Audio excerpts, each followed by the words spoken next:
In a surprising turn of events, a renowned individual dares to criticize God on live television, only to be instantly consumed by regret. The repercussions of his rude statements shook the crowd, leaving many shocked and considering the limits of free speech.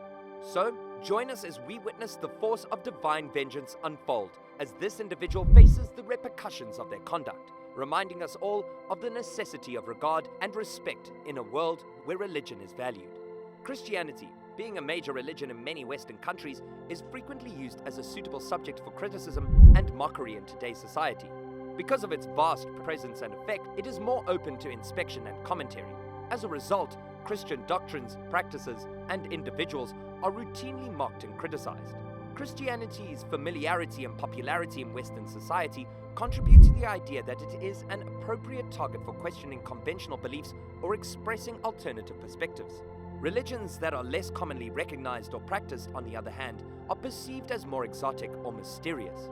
This frequently leads to a higher regard and empathy for these religions. Criticizing less prominent faiths may be perceived as culturally inappropriate or even disrespectful. There is a propensity to shield them from criticism, allowing them to keep their apparent distinctiveness and cultural relevance. This disparity in religious treatment can be seen in a variety of contexts. Mia, a British Sri Lankan rapper who converted to Christianity, is one example. While some fans and members of the public praised her decision, others chastised her for cultural appropriation and insensitivity towards the Tamil people, the minority community to which she belongs.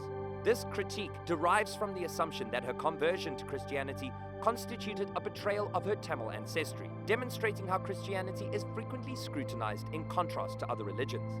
MIA, whose real name is Mathangi Arul Pragasam, was raised by an atheist father and a Christian mother who became a Christian in the UK.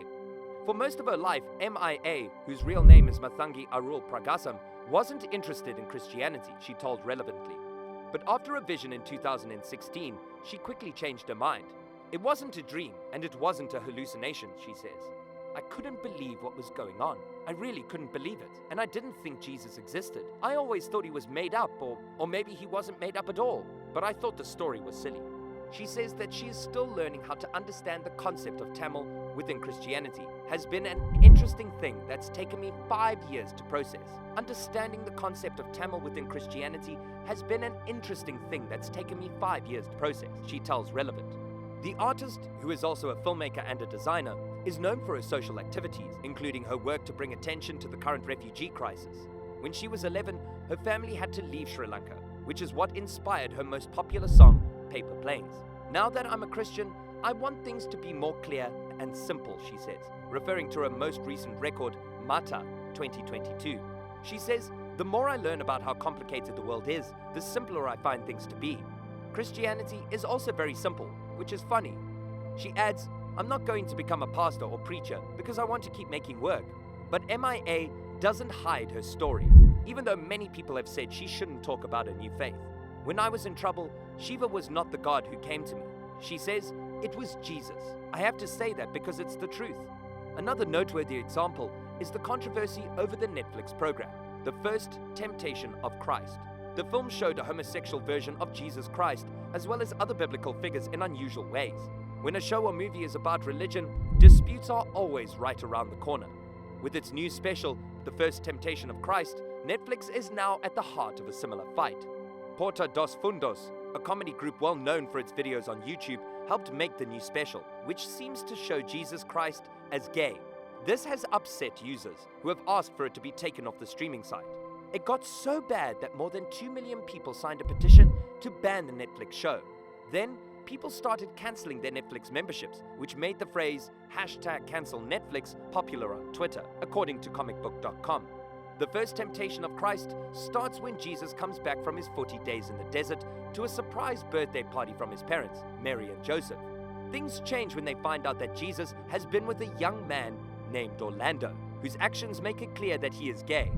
Even though Jesus is not directly shown to be gay, the fact that he is embarrassed to be around him says that there is more going on between them than meets the eye.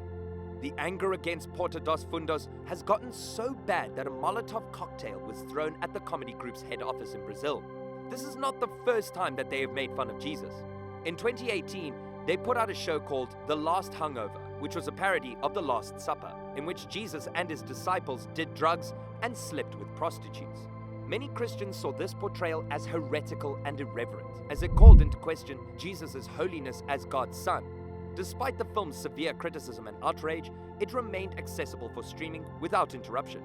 This dramatic disparity in treatment raises concerns about the disproportionate scrutiny afforded to various religions. Another incident happened when Rihanna found herself in the middle of a debate after a song she had created was discovered to have a sample taken from the Hadith, which is a religious text that is central to Islam. Some members of the Muslim community felt the song's narration to be insulting and disrespectful since it made reference to the Day of Judgment. Rihanna, however, quickly issued an apology after learning about the concerns of the Muslim community, and she took urgent measures to get the song pulled from all streaming platforms once she offered the apologies. She apologized for any harm that may have been caused and made it quite clear that she would never intentionally insult or violate the beliefs of any religious group. On a completely separate issue, Sunny Hosteen, when appearing as a guest on the television show The View, uttered some statements that many Christians found to be offensive. During a conversation about Vice President Mike Pence's Christian faith, Hosteen said that lawmakers who say they hear messages from Jesus have a mental illness. These statements generated a response from several Christian viewers and pundits who believed that Hosteen was being disrespectful towards their religion by making these comments. Due to the comments that she made, she was accused of religious prejudice and intolerance. In response to the criticism, Hosteen explained her comments by saying that she wasn't trying to attack Christianity or religious faith. Instead, she was worried about how religion and politics interact and the risks of using religious language to defend political actions. She expressed regret that her remarks may have been misread or taken the wrong way by anyone. The sensitivity of the topic of religion is brought into sharp relief by the recent events involving Rihanna and Sunny Hosteen. Rihanna and the co-producer were quick to take measures and make heartfelt apologies for the damage that they had unintentionally caused. But Sunny Hosteen's comments on The View sparked a backlash and allegations of religious prejudice. These varied answers raise problems about the limits of free expression and the way religious sensitivity is perceived in a variety of settings. It is critical to acknowledge that the causes of these disparities are complicated and multifaceted. Christianity's dominance in Western cultures, along with its historical and cultural relevance, adds to its increased exposure to criticism and parody. This should not, however, diminish the need of developing knowledge, respect, and justice toward all religions and their adherents. A critical analysis of how religions are depicted and discussed can aid in the development of a more inclusive and equitable society that honors different beliefs and practices. Don't miss out on the chance to explore more thought-provoking content like this. Subscribe to our channel now and hit that notification bell so you never miss an update. Remember to like this video and share it with others who would be interested in delving into the fascinating realm of faith, respect, and the consequences of our words.